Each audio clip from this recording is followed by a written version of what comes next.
Hey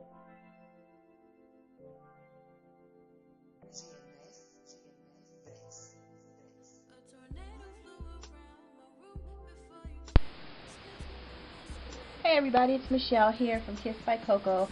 I am just going to simply cut the soaps that I made last night, my big 8-pound batch. I was calling this Lavender Breeze, but the way it looks, I'm not going to be able to do that. So it was purple and it turned into a pink.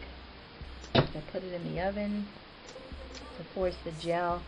And I was actually making this color soap the other day that was going to be called Dancing Sugarplums. And the darn thing didn't turn out the way I needed it to. And since it was a cranberry smell, I went ahead and called it our Sunday morning, because our Sunday morning soap has a nice cranberry smell. But this one is lavender and mint.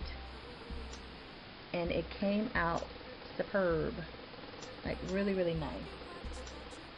So I have 2 loaves of this to cut really quickly, and I have to prepare for a meeting later. So just wanted to come on and show you guys what I've been up to. But these came out super beautiful. Now if these actually, the funny thing about these, if they actually turn purple as they cure, I'm going to take the pictures for them in a couple of days. So let me tell you my dilemma, because once I take the pictures for them, I can't name them because I don't know, because they were purple when I poured them.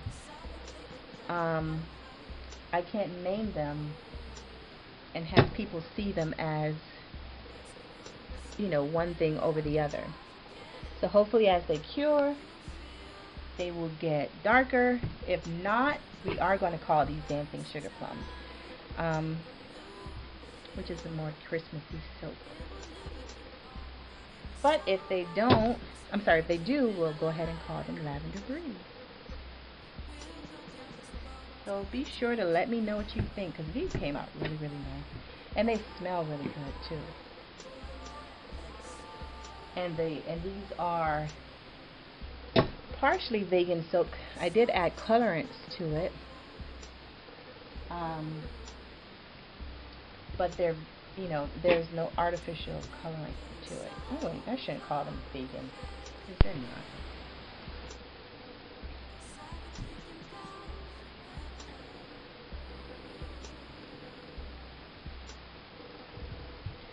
Soap making is, I tell you guys all the time, for me, and I can only speak for myself, of course, but soap making is so much darn fun. But it can be such a headache sometimes when things don't turn out the way you want it to, especially when you've announced it and you have plans for it, and you know your customer base has already seen it and all that good stuff. It's like, oh, it's probably the most annoying and sometimes embarrassing thing ever. But it's all good. It's all love. But these are beautiful. I'm just trying to make more soaps that, you know, guys can use. And of course they can use them, but any one of our soaps, because they're just soaps.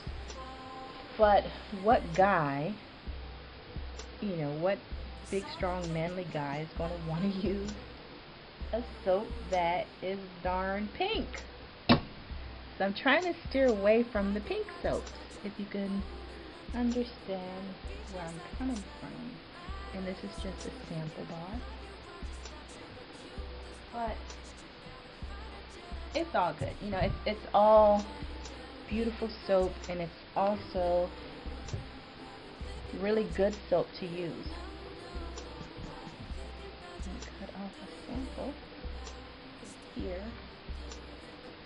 I try to have a big sample and also some small samples so that I can send them with different orders. The big samples, like this one, about this size, sits in front of my display. So it's always good to have those.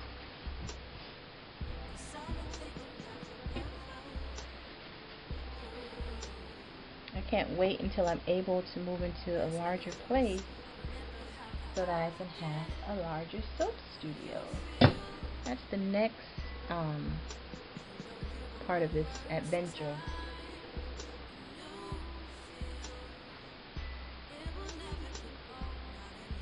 Now I can go and test out these soaps right now because I did put them in the oven to force the gel on it and force it to go through saponification. And they all lather up, and but the more they cure, the more the water is evaporated out of the soap, the more bubbly it'll be. So you leave them as it is and just allow it to cure in the curing area. So guys, as of right now, these soaps have no name. I refuse. I want to see what happens. I would like to see what happens within the next 2 weeks with these soaps. I'm just curious because I poured a lot of the purple in there to make it a pretty purple, and it didn't stick. I can't believe it. It gave me a nice pink, but of course that's not what I was going for. So we'll see. We shall see. And due to the handmade nature of, or the production nature, or the handmade nature of the soaps, of course, all the soaps will look different, but they'll pretty much have the same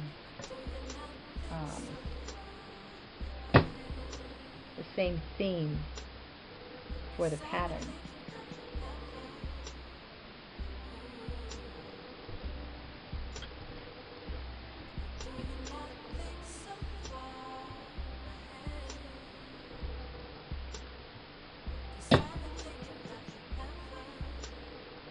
These are really, really fun. And these are, of course, our milk and silk soaps. This one was made with coconut milk powder. And I did aloe vera juice on this one. I didn't use water.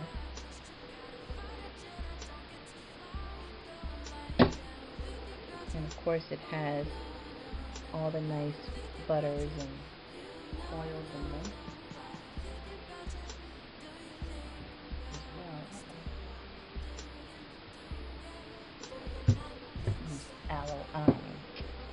Olive oil,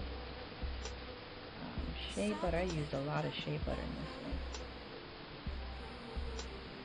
And to mix my colorants, I mix them with glycerin, so that it has that extra nourishing quality in the soaps, without me just having to put, glycerin in there. So I make a good darn bar of soap. That's what I'm saying.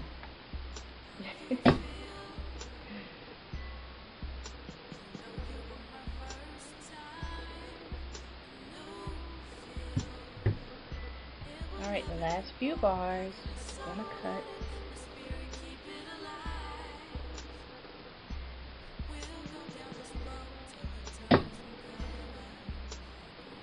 These are beautiful, beautiful bars. I made a post on my Facebook page the other day about, first starting out as what everybody knows as a soap maker, and now I consider myself an artisan, because it takes a lot of patience, creativity, and drive to do this and do it well. So there you have it, guys. These are unnamed soaps for right now. It's going to either be Lavender Breeze if they get darker rather, as they cure, or they will be Dancing Sugarplums. And I'm kind of thinking Dancing Sugarplums because that pink looked like it's here to stay. So just a quick view of this. beautiful, beautiful soap.